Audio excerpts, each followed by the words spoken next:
Hey friends, this is Effa here with Notions Media, bringing you a wave of creativity. Now, today I'm going to talk about Adobe's Photoshop.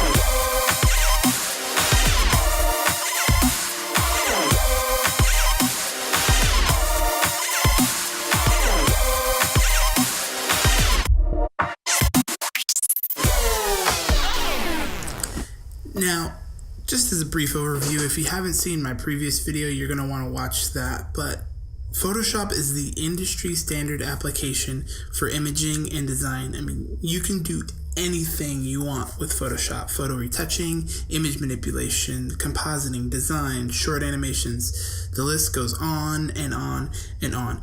But in order to get the most out of your experience, you need to have a firm understanding of how to navigate the application and use the different features. And so that's what I'm hopefully going to help you do, is learn how to do all that. So if you haven't seen my previous video, again, you're going to want to go watch that. I'm going to put a link somewhere in this video to that, link in the description, and then also another link where you can get to it a little bit easier if you need to.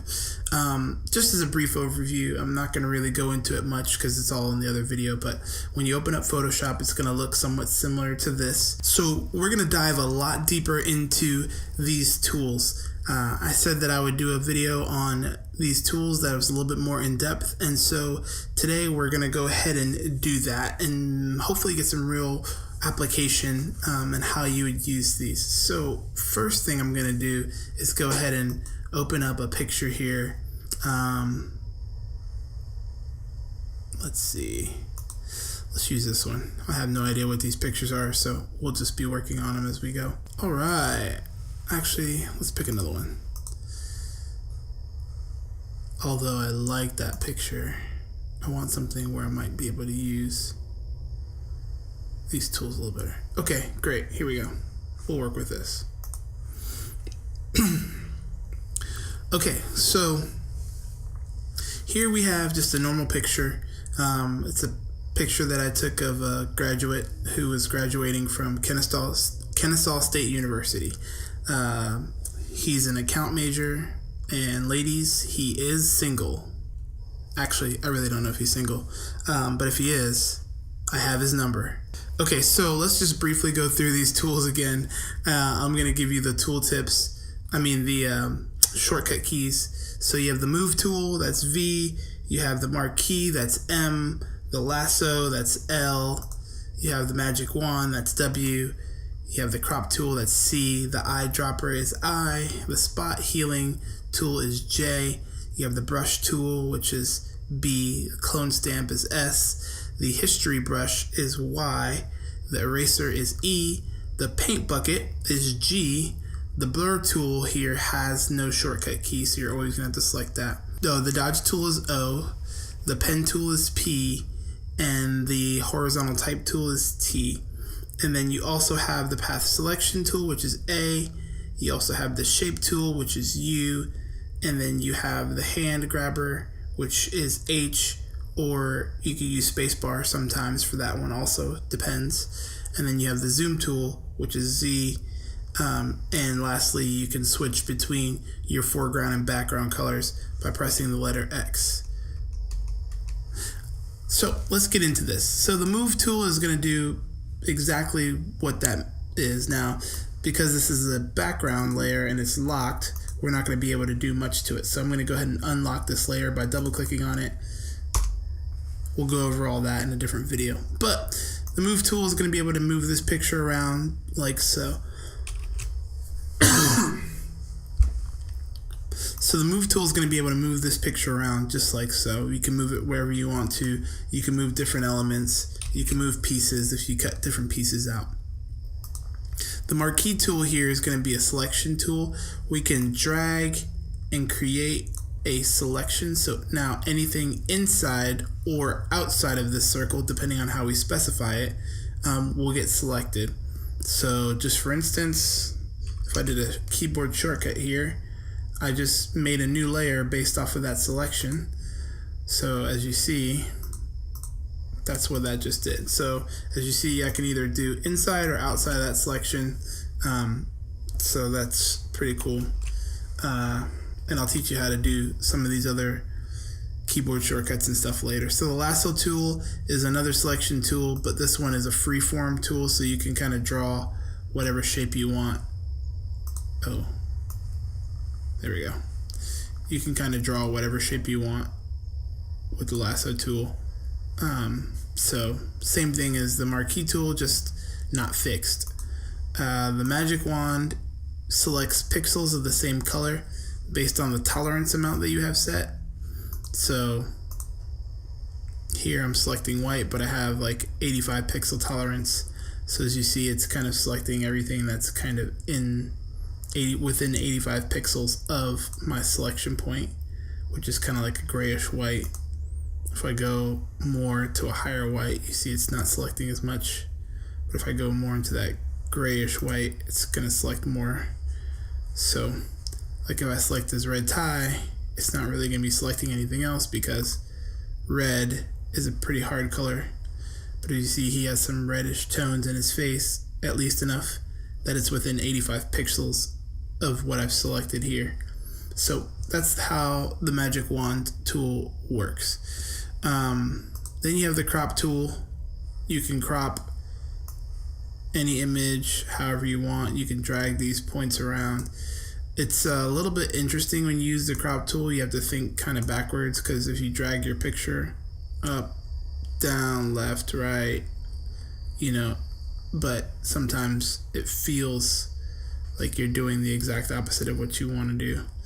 So after you crop an image, you can double click inside your crop area to go ahead and perform that crop.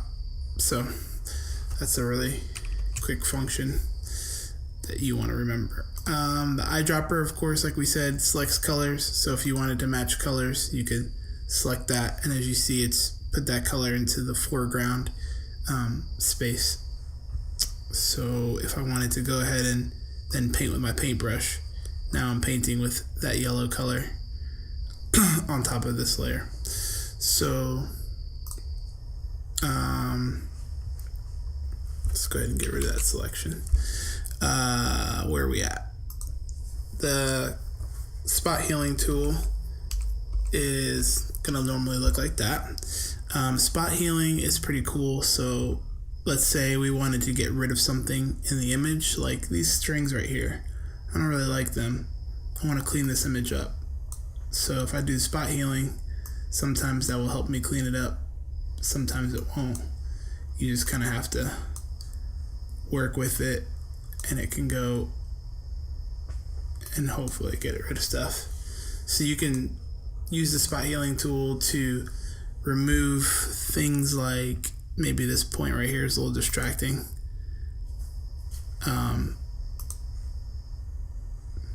Maybe I don't want any of those points right there. So I could do that. Again, you can remove items. Spot healing is not always the selection that you want. Sometimes you might need to use the clone stamp or some other tool to accomplish what you need, but that's what you can do with the spot healing. Paintbrush is just exactly what it says. It's a paintbrush. It brushes in the foreground color. You have different settings up here. So you can set your brush size. 5,000 pixels is huge. All the way down to small. Teeny weeny weeny. You can also set the hardness. So at 0%, it's feathered on the edges. So what that will look like is, let's pick a big brush size, or let's just scale it up. So this is with 0 hardness. And you see it's really soft. And then if I were to go back into this brush and change it to, I don't know, let's say 20 pixels, and then let's make the hardness 100, just like that. Oh, let's redock this image. And then let me make it a little bigger so you can see. That's 100% hardness. So you see there's no feathering on these edges. It's very It's rigid, it's very straight. So that's the brush tool. The clone stamp. Now this is, again, like I was saying, you might use this in context with the spot healing brush. The clone stamp, you're actually going to have to select this point, and you're pretty much moving that point. So I'll show you exactly how I use the clone stamp tool. I use it a lot within use with the spot healing brush. But pretty much what I would do is select the point. You're going to have to press the Alt or Option key, and you're going to see this little bullseye looking thing that'll pop up. That means you're in the point selection tool, and then you can just click anywhere on your picture. Now what this is going to do is going to make a reference point, and from that point you're going to be able to move around and see, as you see within this circle, there's a blue area now. So what that's saying is, if I click here, I'm going to start from wherever I referenced to start painting in these colors. So what does that look like? Well, I'll show you what this could look like. So I'm now holding down the left mouse button. You can see the crosshairs that came up at the top showing me where my reference point is. Now if I move to the left, I'm gonna come closer to that bar in the glass, and as you see, I start painting that in, and then you see there's a hard edge at the top because I'm at the top of the photo. And if I keep painting down, I'll paint that whole line in, and so on and so forth. Now, what I normally use the clone stamp for is to remove items in concert with the spot healing brush. So what I would do in an image like this is come in with the clone stamp, select this blue since it's a straight color, go ahead and remove this line right here, and then I may even come up to one of these higher points up here and try and match that edge, bring that edge down, and then kind of slowly work all the rest of this in, being very careful not to do too much, because whenever you're doing any kind of edits, you want them to be very subtle. So let me see if I can get this nicer, and I can show you how I clean it up with the spot healing. So I'll come in there and do something like that. Now if we were to zoom in, you can see here that this is not really that clean when we get in closer. So then I would usually go to the spot healing brush and then just try and see if that can smooth things out for me a little bit, maybe make things a little bit nicer on these edges and have it be a little bit more blended as to what I was doing in the edits. So that's kind of how I use the clone stamp and the spot healing brush together in order to get some really good edits done. What did I just do? I hit save. Sorry. So there you go. Now nobody would know that that was there, but we'll go ahead and back that up so that way we can keep working on it. Okay. So clone stamp. So the history brush is exactly what it says. Let's say I do something like with the clone stamp again, and I draw something in here and I don't like it, go to the history brush, and I can just erase what I just did. Now there's definite applications for when you would use the history brush, as opposed to like, a undo or a step backwards, kind of function.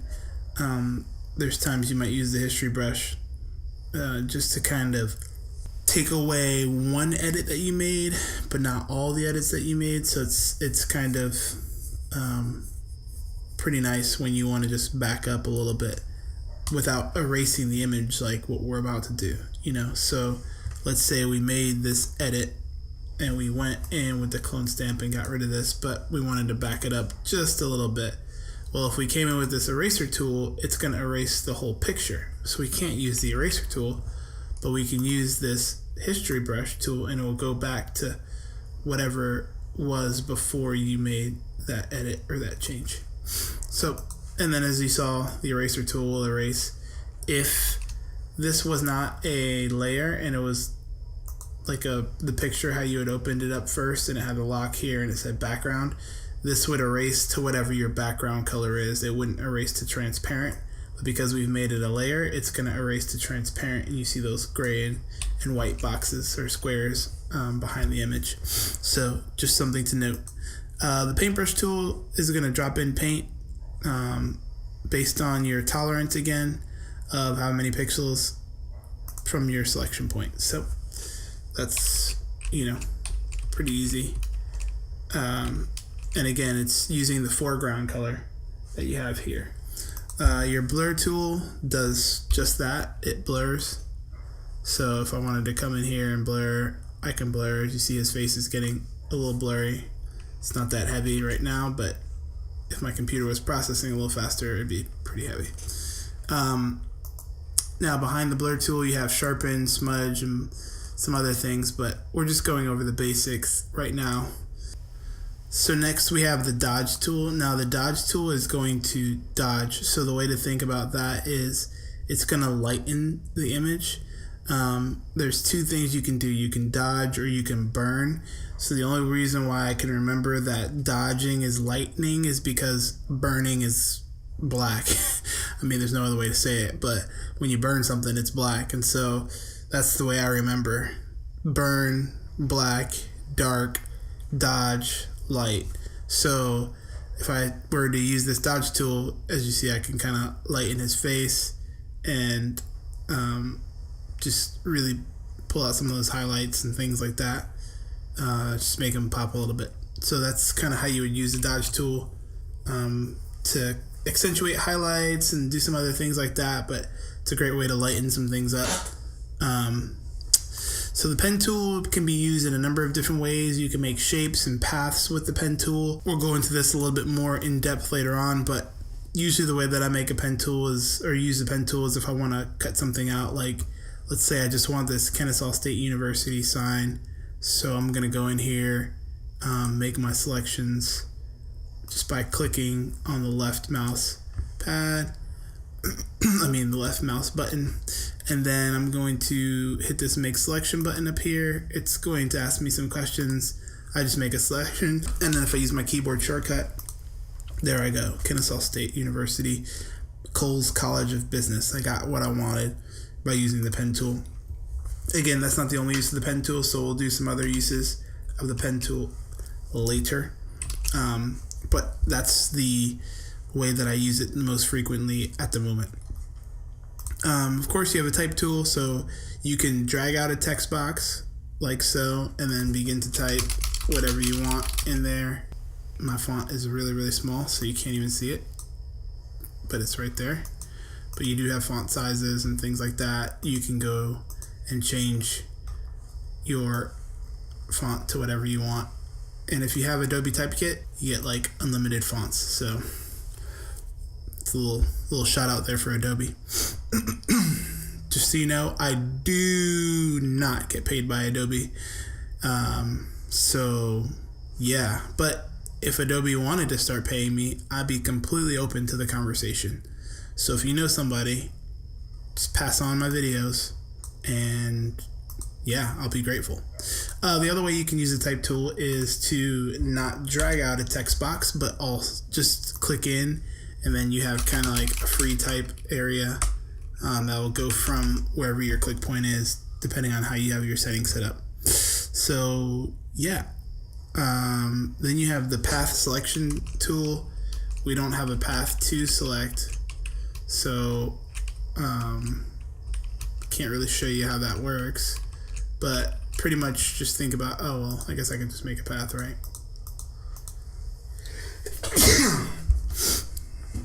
Oh, sorry.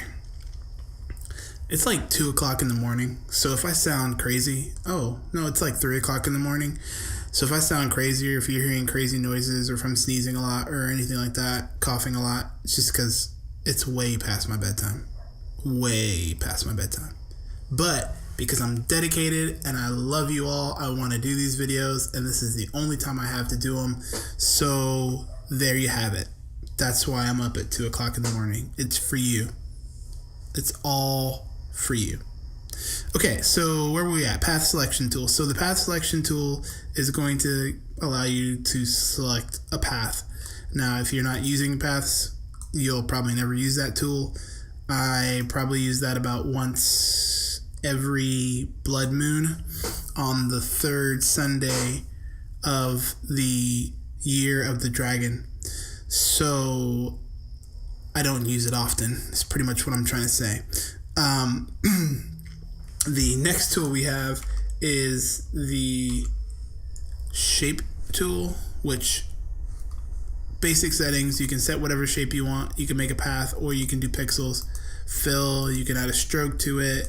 This is the stroke weight, the stroke, whatever you want to call that, the line, the stroke line. You can also do fixed width and height, so you can auto create shapes to a certain size. Yeah, and there's a radius here for if you want to do rounded edges, because we're on the square or rounded rectangle tool. If you were just on the rectangle tool, you wouldn't have that, and if you were on any of these other tools, you also would not have that. This as you see, it changes some things, but we'll go into all these more in depth in a later time. The hand tool just that it drags around your canvas as an overall. As you see right now, it's not doing anything because the canvas is incomplete view. But if I were to zoom in, now my hand tool becomes functional, and I can drag my canvas and move around the canvas however I want to. And I said earlier, as a quick reference, if you have any other tool going, I'm pretty sure it's any other tool, but if you have any tool and you need the hand tool really quickly, you could just hold the space bar and then you have the hand tool. The zoom tool does just that. It zooms in, and then in order to zoom out, you hit the Alt or Option key, and you see that minus sign come up, and that will allow you to zoom out. When you see the plus sign, that means you're zooming in. And like I was saying before, there's this nifty like switch between foreground and background right here, these little arrows. But if you press the X button or your X key on your keyboard, it does the exact same thing. So save yourself the time again and learn your keyboard shortcuts. It is mucho beneficial. I don't know if that's even a Spanish word, but it's really, really awesome, really important. It's really cool to be able to use, and it really enhances your workflow if you know how to use your keyboard shortcuts. People are going to be amazed at your Photoshop skills, even if you don't do anything. If you just know your keyboard shortcuts, you become like Master Shifu in Kung Fu Panda, where he really doesn't do much except for teach the panda how to be a Kung Fu master. And then when you get to the third installment of Kung Fu Panda, you realize that Master Shifu really didn't do anything. It was really Master Oogway who really did most of the work in the Furious Five and in the Dragon Warrior, also known as Po. So that's pretty much what happens. You become like Master Shifu, where you don't really have to do any work, and as long as somebody doesn't get to the third installment of what you're doing, they won't really realize that you never did anything to begin with. They'll think, oh man, that is the greatest small panda fox looking creature that I've ever seen, and they really know Photoshop really well.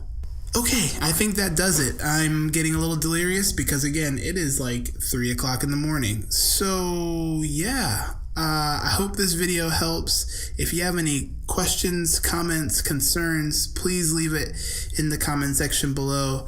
I'd love to know what you all thought of this video. I'd also like to know if there's other ideas that you have that I can go over. I'm going to do a third part of the tools, and go deeper into what the tools do and what are the different tools behind the tools, because if you see here, mostly all of these have a little arrow, which means that there are more tools behind these tools.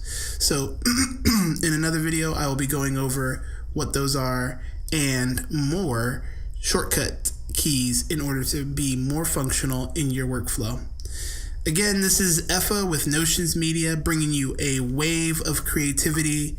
I hope you liked this video. I hope you enjoyed it, and I hope it helps you in your Photoshop journey.